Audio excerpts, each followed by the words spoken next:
All right, video on training.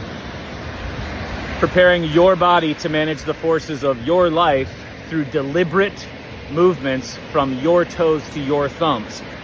So that right there says it all. There's so many differentiating factors in just that definition that make it so that you're literally the only one who can decide what you need to do at any given time, how much, what intensity, what details. It's just like your nourishment. Nobody can tell you how to eat. Nobody can tell you how to train. That's just where we are. Nobody told babies how to move to be able to grow up, to get to this level, to then perpetuate a foundation for you to continue on as an adult. We just got more people in the way as we became adults. So the purity of that went away and it gets confusing. But let's think about this. Forces of your life. Well, what can those look like? Emotional, intellectual, physical, mental, spiritual, and all the O's you can think of. Laughing and crying and tasting and dancing and traveling and gardening activities and procreating and voiding and washing and cooking and running to safety and defending yourself and orating and creating and being artistic, all these things. So how long in your life are you going to have to be exposed? Are you going to be exposed to forces of your life? Till your last breath. You are engaged, even just laying in a hospital bed, if that's where you choose to end up.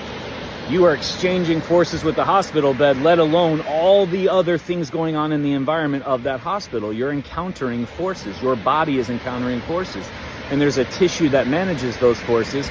So how long are you going to have to be able to prepare your body to manage the forces of your life? Until your last breath. So there, just by that acceptance of that, if that fucking makes sense, then that means you are obligated and you understand that you are to train forever.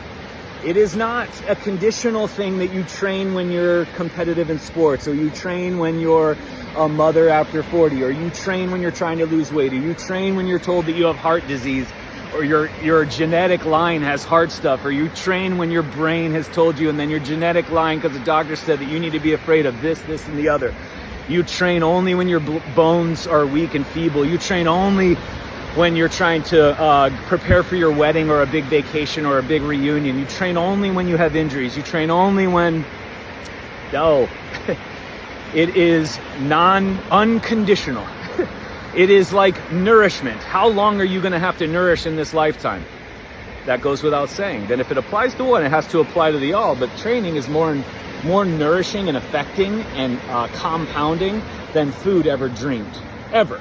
Than sunlight ever even thought beyond that, because you could eliminate some of those things and have an effect, and then you eliminate motion and you eliminate training and you have a compounding effect that just, it goes beyond. So how long are you going to have to prepare your body to manage force of your life? Forever. That means you're going to have to train forever. Well, shit, I guess I better sign up for my gym membership. No, and training will never exist in a group format. Training will never exist where somebody has to tell you what to do all the time. That'd be like somebody telling you what to eat all the time, or giving you things that you're not even hungry for, or plating your food and you're looking at it and you just go consume it and come back and go, nope, or conditional to, you know, a special building for 40-year-olds, or a special building for rehab, or a special building for sports performance, or a special building for recovery, or a special building for geriatrics, or a special building for occupational therapy, or a special building for, no, it is unconditional. That means it's within you wherever you're at all times, so that there's no, well, I'm in an accident in another country, I don't have my trainer to tell me what to do because everything's bleeding out, or I don't have my specialist telling me what to do because I can't get out of a bed, or I don't have no. Health isn't in a bag of supplements and herbs, just like it's not in a credentialed building with a facility with all this special equipment, special stuff. We have to break free of that. How do I know that? Because I poured myself into that thinking it was there. And then it hammers back that it's not. So you improve and evolve and you leave it. That's why I'm saying what I'm saying. Not because I'm just adamant about these things, or I don't have a gym anymore. If it worked, I'd open up a bunch of them.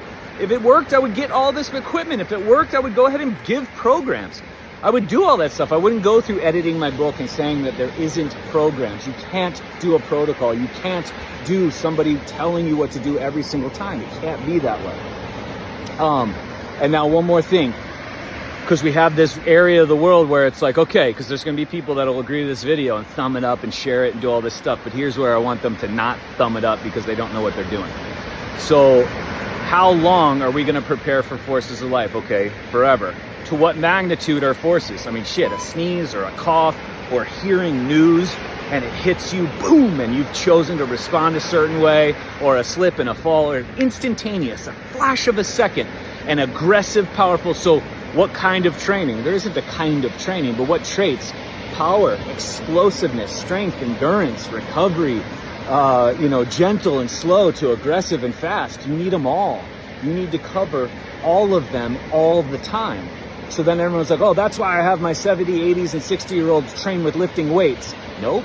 That's conditional then to a place where you have a special piece of equipment and a special thing. And life is not about weight, it is about forces. And one of the dumbest, mindless ways to get a body stronger or the appearance of stronger is move a load, lift a weight. It's very, very, very, very, very mindless, dumb, and easy. And you can very easily access it. I'm not saying an input like weight isn't a bad thing. There is a place for it.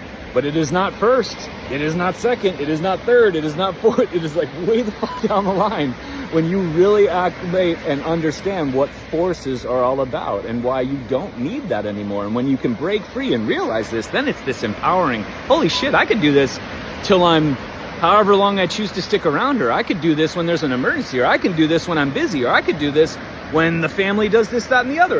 There is no conditional situation where it wouldn't be aligned with you. So we have this place though that as we get older, we don't prepare our bodies fast and aggressive with velocity and acceleration and speed and strength and power. And that's not the case. We experience those things even more so because we're still hearing the story of whatever we're hearing, the news that takes on more. We care about more, we learn more, we have more wisdom, so we feel more. And the opportunity for things to affect us in a split of a second are more profound. So you absolutely, as you age, as you move forward, as you experience life in time here, you have to expose yourself to all levels of stimuli. That means the fast, aggressive, powerful, lightning intense, and then all the way down to the super, super slow, gentle, barely awake conscious.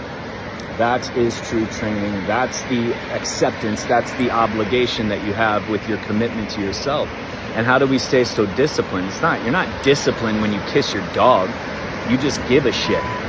So discipline's kind of a stupid thing. It's just this, oh, you mean being consistent around the stuff you care about? Like that whole, you're not telling yourself to be disciplined to hug and kiss your dog. You fucking got the dog and you'll hug and kiss it because you understand what that connection is there for and why you're doing that. And you would never miss it. That level of commitment to self has to be even greater than a pet or a plant. And that's where discipline again dissolves. There's no choice of discipline. It just happens. It's just there. So again, this whole thing where you got to train yourself to be disciplined and write out all these goals and do all this shit, no, you just got to figure out what you give a shit about. And it has to start with you. Because the things you give a shit about, you're experiencing through this whole guy. And this whole guy's being prepared by exactly what I just talked about in this video. True training.